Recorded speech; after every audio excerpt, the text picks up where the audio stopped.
Chapter 10. Magica takes flight. Magica dreaded having to leave Flush Fleas by herself. The journey to the land of the lonely would be long, tiring, lonesome, and fraught with danger.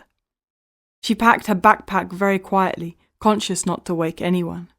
She needed to be extremely selective about what she took. After all, her wings were already starting to take strain as a result of her increased body weight.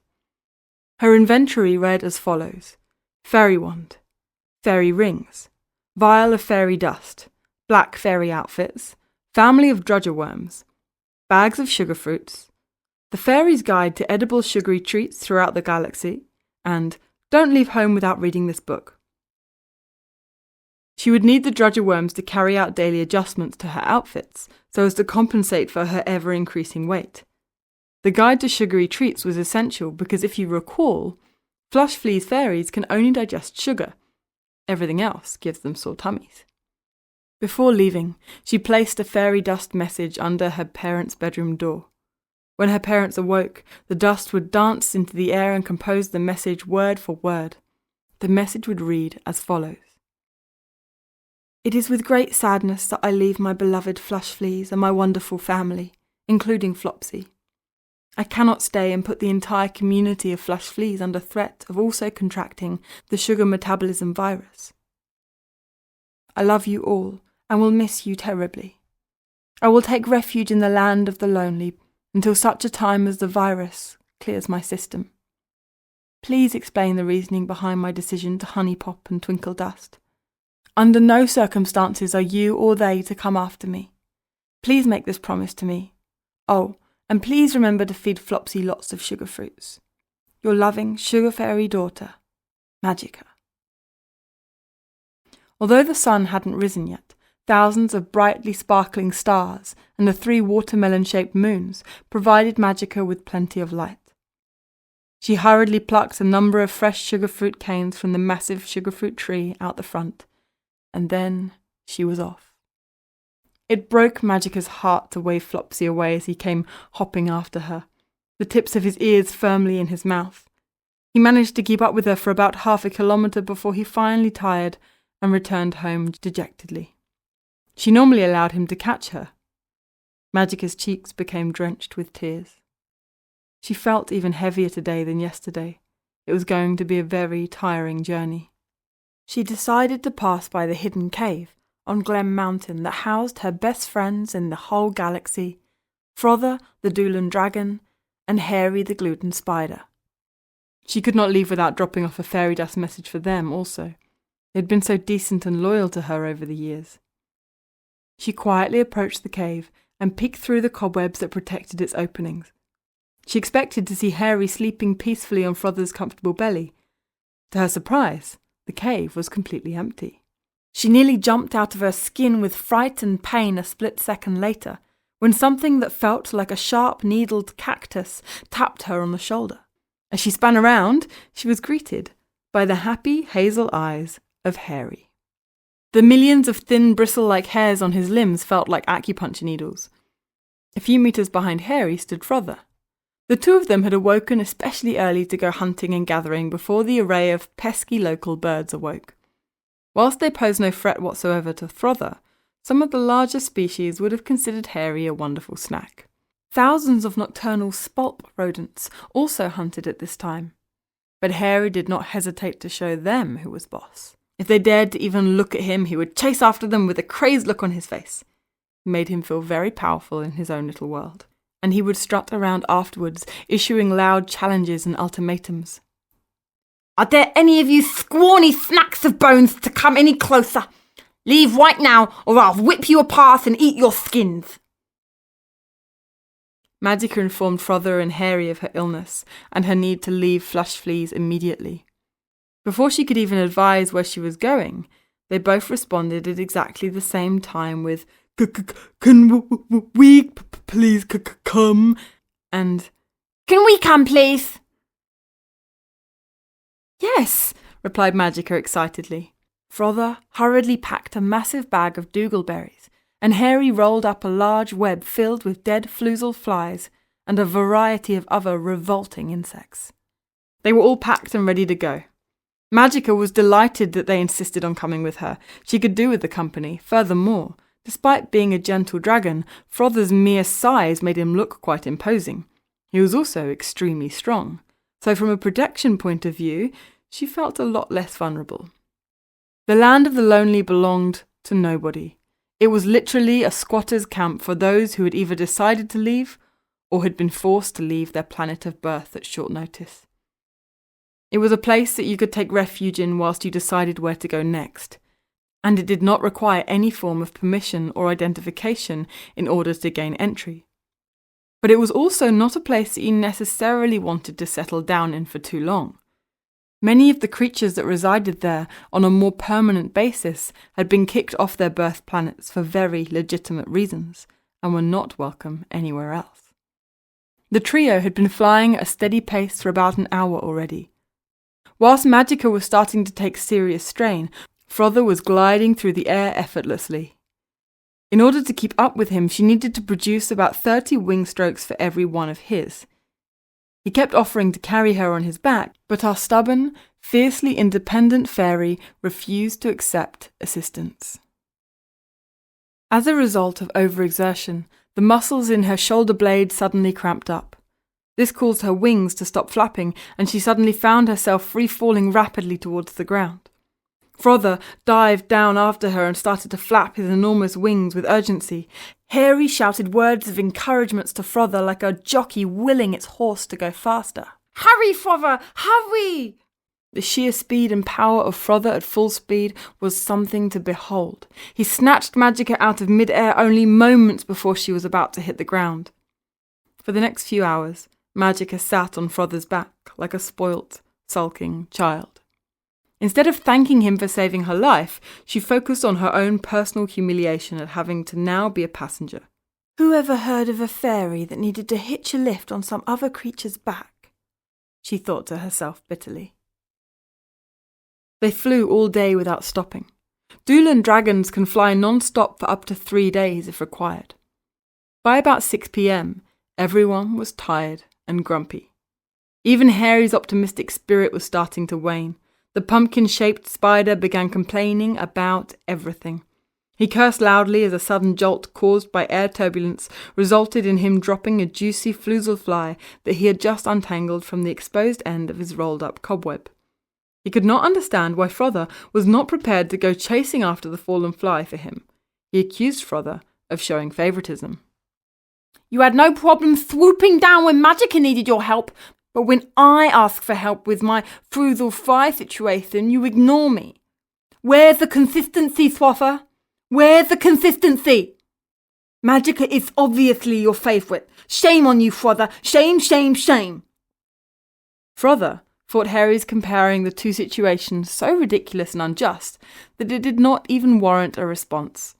Magica's foul mood was obviously rubbing off on everyone. They decided to land on Barren Mountain, in a territory towards the apex known as Smelter 13. It was totally deserted, and most of the sparse vegetation was dead or dying. The air smelt dusty and stale. It was certainly not a place to visit for a scenic trip. The depressing grey sun was already setting by the time they made camp, and there was a cold, foreboding chill in the air. The grim surrounds matched the glum moods of the trio perfectly. Despite being tired and weary, they would need to start a fire soon in order to keep warm. Fortunately, there was no shortage of dead wood scattered all around the area of dusty ground where they'd set up camp. Magica gathered up some of the smaller branches while Frother used his brute strength to snap entire dead tree trunks into smaller logs. Harry sat on his backside and hungrily chewed on flusel flies as he watched his companions graft away. When Magica asked Harry to stop feeding his face for a few moments and help them out, he rolled his eyes at her indignantly and then walked off with dramatically slow and heavy steps towards a tiny twig nearby. He then made loud, groaning noises as he gradually dragged the twig inch by inch towards the camp. It was an absolutely pathetic over-dramatization because Harry is not that much smaller than Magica and is probably twice as strong. The only thing that he lacked was willpower. Magica was able to use her limited magical abilities to spark a fire.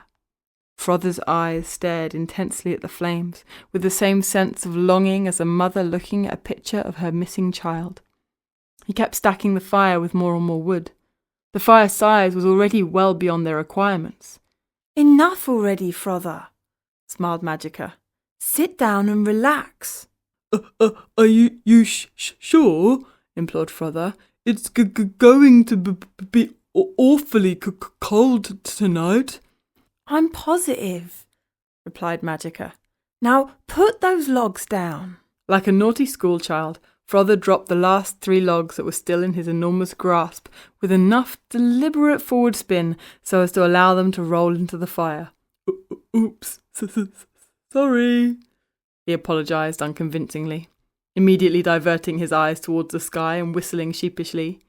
He knew that Magica was nobody's fool and did not wish to meet her disapproving glare. Magica was not about to allow Frother off the hook so easy. She ascended towards his towering eye level and rested her liticky lace shoes on the tip of his nose. She gave him a mockingly stern look. "You're a naughty boy," she smiled and waved her index finger at him playfully. Frother smiled back bashfully. Had Magica not intervened, he would have happily created a 3-story-high inferno. They sat in almost complete silence as they ate their dinners. Harry loved his food more than life itself. You could say that he lived to eat.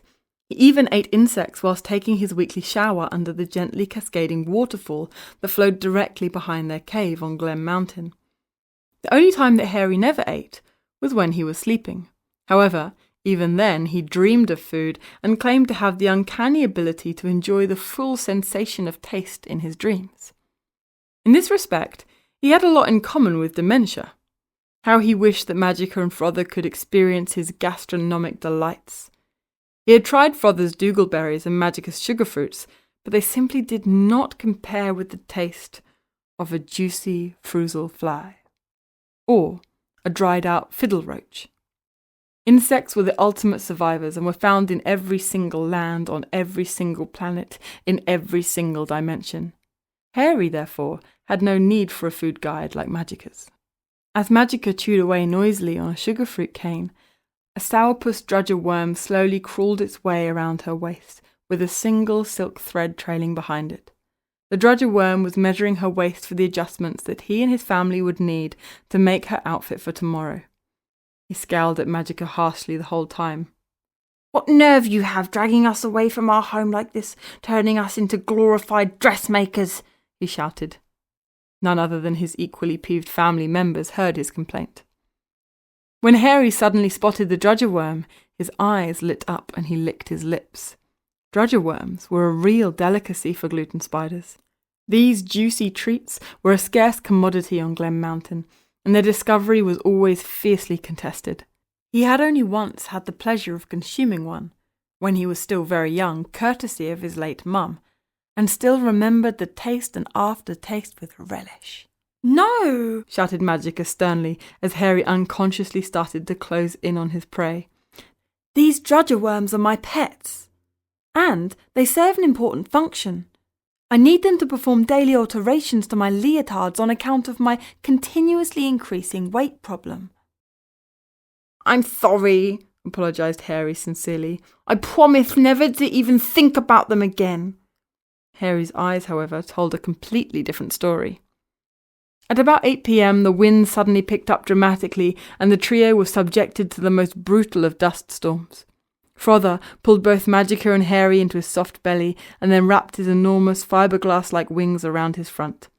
This shielded the two of them completely and easily withstood the climatic assault. After about 2 hours, the winds finally settled and they all drifted into a desperately needed sleep. As dawn broke, they set off again. Magica had regained her energy and refused to be a passenger. In order to lighten her load, she abandoned one of her heavier black leotards, which had lots of dense black Sophobian crystals sewn into it. Although it was one of her favourites, it was no longer practical. Despite the lightened baggage, she found the flying today to be even tougher than it had been yesterday. After only half an hour in the air, she was exhausted and begrudgingly hopped onto Frother's back. Her body weight was obviously rising quite rapidly. Frother and Hairy both noticed that their fairy friend appeared a little more portly than the day before, but dared not say anything. For the rest of the day's flying, the three companions kept one another entertained with humorous stories from their childhoods, and by playing a series of games that involved spotting particular items or guessing what would be around the next corner. Hairy told a particularly amusing story from his childhood. It involved his first encounter with another insect, which happened to be a cousin of our Earth centipede. It was his first journey away from the protection of his mother's nest. Despite being forbidden to leave the nest because he was still too young, he disobeyed his mum and crept out whilst she was asleep. Up until that point, he had not seen any other creatures and had absolutely no idea that he shared this bigger world. He cautiously approached a funny-looking creature, which he assumed to just be a very ugly gluten spider, and then instinctively flicked it onto his back. He could not believe how many limbs it had. He spent the next 5 minutes counting and recounting its limbs, whilst the centipede-like creature wriggled helplessly. He was now sure that it had at least 100 limbs, yet he had only 30 limbs. How could this be? He was very quiet and withdrawn at dinner that night. When his mother asked him what the problem was, he burst into tears and demanded to know what his mother had done with the rest of his, hers, and his siblings' limbs. After she finished laughing, Hairy's mother lovingly explained to her son that the other creatures also existed in the greater galaxy.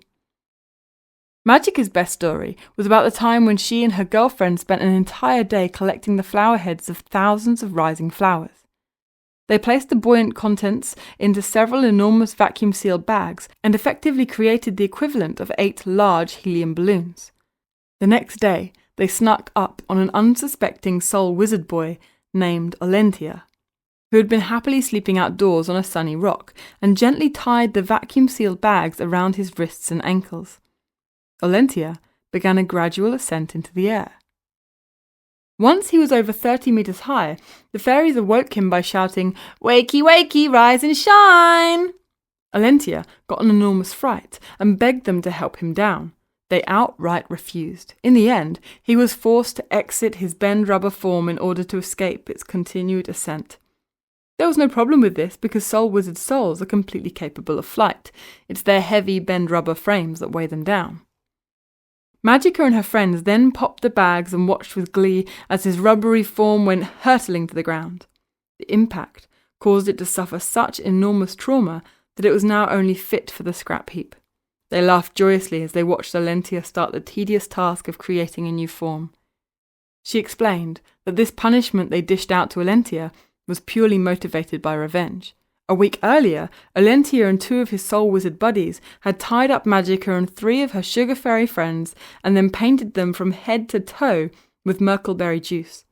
They had only released their screaming captives once the myrtleberry juice had fully dried and was almost impossible to remove. It had taken each of the fairies days of continual scrubbing to finally remove the stubborn dye. Olentia and his soul wizard buddies avenged his humiliating fall from the sky a few days later by creating the most grotesque-looking monster forms and then scaring the living daylights out of Magica and her friends. Magica got such a fright that she spent that night sleeping in her older sister Honeypop's room. Frother's story involved his 7th birthday. Whereas we humans are always challenged to blow out our birthday candles using only a single outwards breath, Duelan dragons are challenged to light all their birthday candles using only a single outwards breath. However, their candles take the form of meter-high pieces of solid hard wood. They are required to stand 2 meters further away from the wooden candles with each passing year. Because Frother had just turned 7, he was required to stand 14 meters away from the 7 pieces of hardwood. As Frother took a deep breath and then exhaled an enormous flame, his best friend Combustin, who was standing a little bit to his left, failed to contain an enormous fart from escaping. The highly flammable methane fumes attracted Frother's flame, and soon Combustin's chunky bum was also shooting flames. Tony took a few strokes of several adult Duelan dragons' wings to extinguish the flames. However, Combustin never lived it down and gained the unfortunate nickname of Bumbustin. As nightfall approached, the 3 companions took shelter again. They had reached the Five Brothers, a landscape dominated by 5 huge mountains. They sheltered on the apex of Brother 5 because Magica's guide to sugar fairy treats advised that a delicious sugary plant called the sweet-stemmed balboa flourished close to its apex. The landscape here was quite pretty. There were a few really interesting-looking upside-down meat trees growing nearby. The branches of meat trees grow along the ground, whilst the roots soar high into the air. And instead of sprouting leaves, the ends of the branches sprout what look like raw chunks of mincemeat. The roots of meat trees swing around in the air like highly pressurized hose pipes and slap passing insects to kill or stun them. They then reverse the air cycle and vacuum up their fallen prey. Unsuspecting insects are lured towards these roots because of their spectacular colours and their amazing synchronized movements. The vacuumed up insects pass through a series of powerful shredders that remove and retain any wings, bones, and exoskeletons. As they travel down the meat tree's enormous trunks, the perfectly filtered meat is then pushed with immense downwards pressure towards the end of the branches below. The meat squeezes its way through the hundreds of tiny, sharp-edged grater holes at the end of each branch, which minces it into neat little parcels. With some of the insects that frequent this region being as large as your average domestic dog, the meat trees have a plentiful supply of fresh meat. Their roots suck with such intense power that they easily force even the giant bumbleflea's watermelon-sized head through their circular openings, which are no wider than an Australian 50-cent piece. Frother had not tasted any meat in years and was tempted to try a few handfuls of this minced meat. However, in the end, he decided to err on the side of caution, because none of them had the foggiest notion as to whether or not the meat was poisonous. For all they knew, it could have been the tree's way of seducing and trapping bigger prizes. Harry, of course, was incapable of putting his personal safety ahead of his stomachly desires. He had already lined the base of each of his 30 limbs with a smoothed-out parcel of minced meat. It looked as if he was wearing meat patty shoes. "No, Harry!" shouted Magica. "Remove the meat from the base of your limbs immediately. Frother is right. The meat may well be poisoned." "There are no bones anywhere!" cried Harry angrily. "While I may not be a genius, I do know that when things die, they leave behind their bones." "You can cut that attitude right now," shouted Magica. "It's very possible that this sophisticated tree consumes its victims' bones as well." "Well, I'm willing to take my chances," shouted Harry. Frother restrained Harry whilst Magica used the tip of her wand to scrape the 30 meat patties from the base of each of his 30 limbs. "Please!" pleaded Harry. "I've hardly got any insects left. I'm down to my least favourites." The young gluten spider cried uncontrollably as Magica and Frother then also removed the last remaining parcels of minced meat from the branches of the meat tree and threw the lot over the edge of the steep cliff nearby. "Throw me over as well, please!" screamed the overly dramatic Harry. "I cannot bear this life any more." It took quite a while before Harry finally stopped hyperventilating and regained his composure. Only then did Frother ask all the important questions that had been puzzling him. "Tell me, Harry," laughed Frother, "just as a matter of interest, how did you plan on walking back to camp with the base of each of your limbs smeared in meat?" "I wasn't planning to," laughed Harry. "I was going to lie down on my backside right here and slowly enjoy the feast." Even Magica laughed at Harry's simple but obvious solution as she busily harvested a number of sweet-stemmed balboas nearby. Whilst Magica sucked and chewed on their sugar-rich stems a half-hour later, Frother and Harry snacked on what was left of their dwindling supplies. As Harry's flamingo-pink lips half-heartedly pulverized a very bland, dried-out pligger-moth, his thoughts turned to the delicious family of juicy drudger worms that were now busily working on the required alterations to Magica's outfits. Magica failed to see this. Her thoughts were focused squarely on the day ahead. She estimated that they were only about 5 hours from the Land of the Lonely. They would reach it by mid to late afternoon tomorrow. Where would they shelter? How would they barter for food? How would they determine which creatures were good and trustworthy and which creatures were evil and dangerous? Although she considered herself to be a reasonably good judge of character, her exposure to other creatures had been somewhat limited. This was her first time out of flush fleas. She started to have a mild panic attack. Had she perhaps made a terrible mistake by leaving the safety of flush fleas? Had she been selfish in allowing Frother and Harry to join her? Both were fairly naive and probably had no idea what potential dangers awaited them. She reasoned that they could always return to flush fleas if they were not happy. If they did, who would she speak to then? Who would protect her? How would she get around? Her wings were becoming more and more useless with every passing day. This made her panic even further. How she wished for her beloved Drudger worms to wrap her up in a big protective Drudger silk cocoon. She would hibernate until such time as the virus subsided and she could return to flush fleas. Frother saw the look of gloom on her face. "Are you okay, Magica?" he asked compassionately. His long black eyelashes fluttered over his warm purple eyes as he spoke. "Can I please have a hug?" she cried. Frother gently picked her up and squeezed her delicately into his soft, comfy belly. His warmth immediately made her feel safe. He then gently stroked her jet-black hair with his huge hands. Her crystal blue eyes gradually closed. In less than 3 minutes, she was fast asleep. Frother wrapped his enormous wings snugly around both of them and then slowly drifted off as well. Whilst the other two snored loudly, Harry remained wide awake. He was engaged in a fierce battle with his conscience. "Would Magica even notice if I only ate one of her Drudger worms?" he thought to himself. Yes, Harry also thought in lisp. Would she even care if she did notice that one was missing? There would still be more than enough left to do what she requires of them. After gradually creeping up to the bag of Drudger worms several times and then retreating shamefully, he finally gave in to temptation and opened the bag. He selected one of the smaller worms. To his now twisted thinking, this made the crime a little bit smaller. He sat on a rock and chomped into his prize. The little Drudger worm's soft, juicy body was easy work for his toothless pumpkin spider's powerful flamingo pink lips. The taste even surpassed that of his childhood memories. He repeatedly licked his lips and tips of his fingers.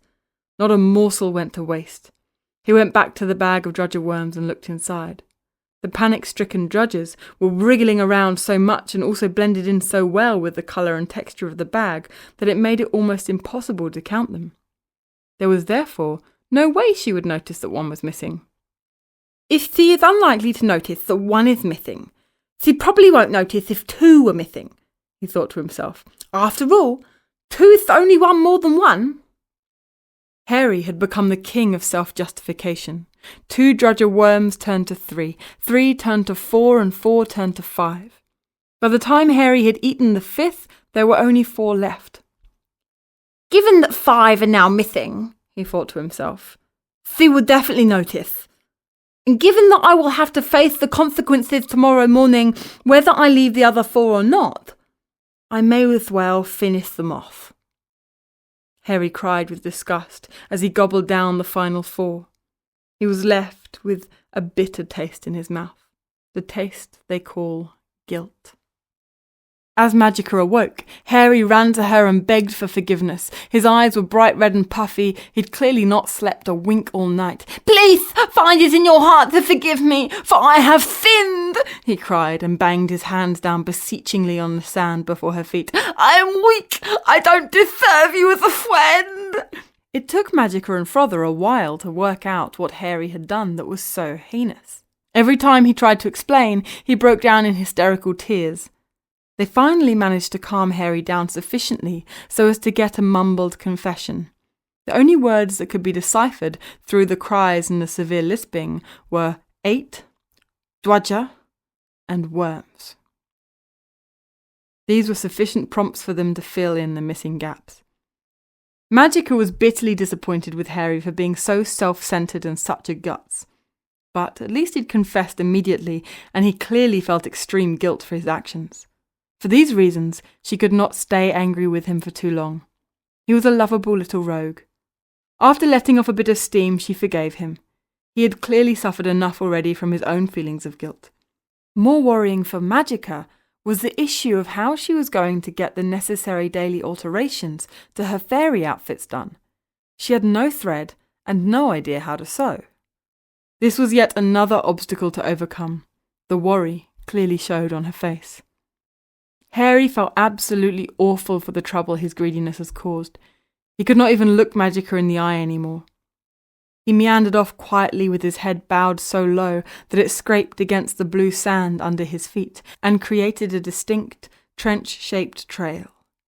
He returned triumphantly a half-hour later with a magnificently spun translucent cobweb fairy outfit. "It's beautiful, Harry. I really appreciate the thought and effort," smiled Magica sincerely. "However, there is one slight problem." Before Magica could finish her sentence, Harry interjected. "Of course, silly me," lisped Harry enthusiastically and slapped his own forehead. "It needs the belt around the waist to suck in your big tummy." "Thanks for that," shouted Magica. "I had no idea that my tummy was so big and repulsive that it needed to be sucked in."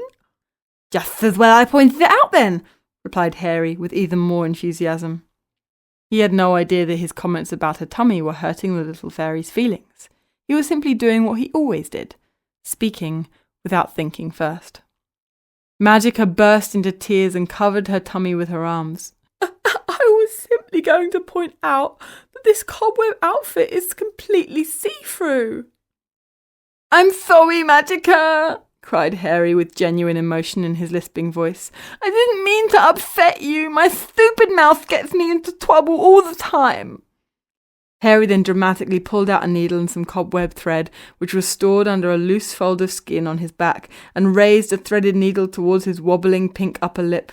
He then screamed out in agony several times as he half-heartedly poked the needle against this wobbling lip. "What are you doing?" exclaimed Frother and Magica at exactly the same time. Frother was so surprised by Harry's peculiar behaviour that for once he didn't even stutter. "I'm going to sew my lips together forever," shouted the ever-dramatic Harry, "so that they never hurt Magica or anyone else's feelings ever again." "If you want to be a ridiculous martyr, Harry, that's your choice. In fact," continued Magica, "seeing as you're doing such a poor job yourself, I might just come over and help you."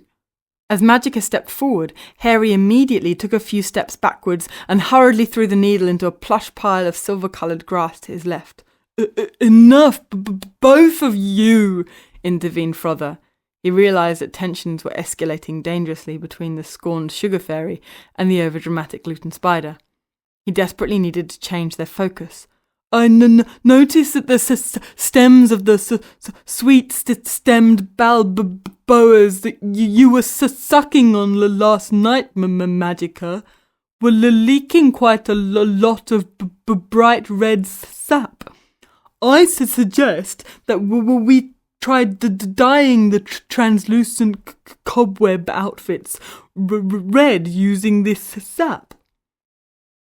Verbalizing longer sentences like this was both exhausting and frustrating for Frother. He literally had to fight with his throat and his mouth to get every syllable out. It was like a constant tug-of-war. He was very conscious of this and therefore tended to keep his speaking to a bare minimum, where possible. Both Magica and Harry felt an overwhelming desire to finish Frother's words and sentences every time he spoke. They could not bear to see him suffer each time. However, they were aware that Frother found any attempts to assist him whilst he spoke to be very insulting. He refused to be treated like an invalid.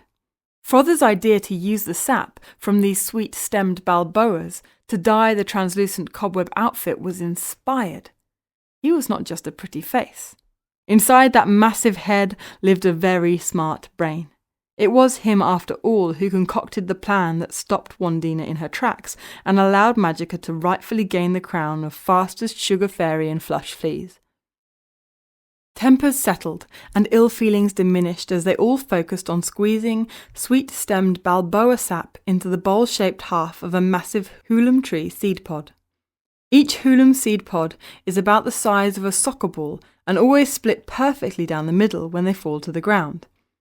In his best-selling book, Don't Leave Home Without Reading This Book, the famous explorer and renowned author Regal Bengal advises against ever sleeping under the protection of the hulam's massive branches because, should the wind blow sufficiently strongly, you will find yourself being pelted painfully and sometimes lethally by dozens of its massive seeds. Having filled the massive half-seed pod to its brim with sap, Magica completely submerged the cobweb outfit and weighed it down with a stone. She let it soak for half an hour before removing it and letting it dry on a large boulder. It would be a late start today. The sap worked a treat, and Magica now had a slinky new Ferrari red outfit. Behind the privacy of a massive hulam tree trunk, she excitedly tried on her new threads. They fitted her body beautifully. Harry was on his way to becoming a first-rate dressmaker. I wonder what I can use to make black dye, thought Magica. Her other 2 black leotards were no longer of use, so she abandoned them. When the time finally came to leave, Magica flapped her wings furiously, hovered for a few moments, and then came crashing to the ground like a heavy stone. She had taken her last solo flight, at least for the time being. Harry slept for the entire flight. It was just as well, because a myriad of insects unintentionally bashed into Magica's new outfit and got caught into its sticky fibres. She was like a bright-coloured windshield. After the Drudger Worm fiasco, the last thing she wanted was for her dress to also become a source of edible temptation to Harry.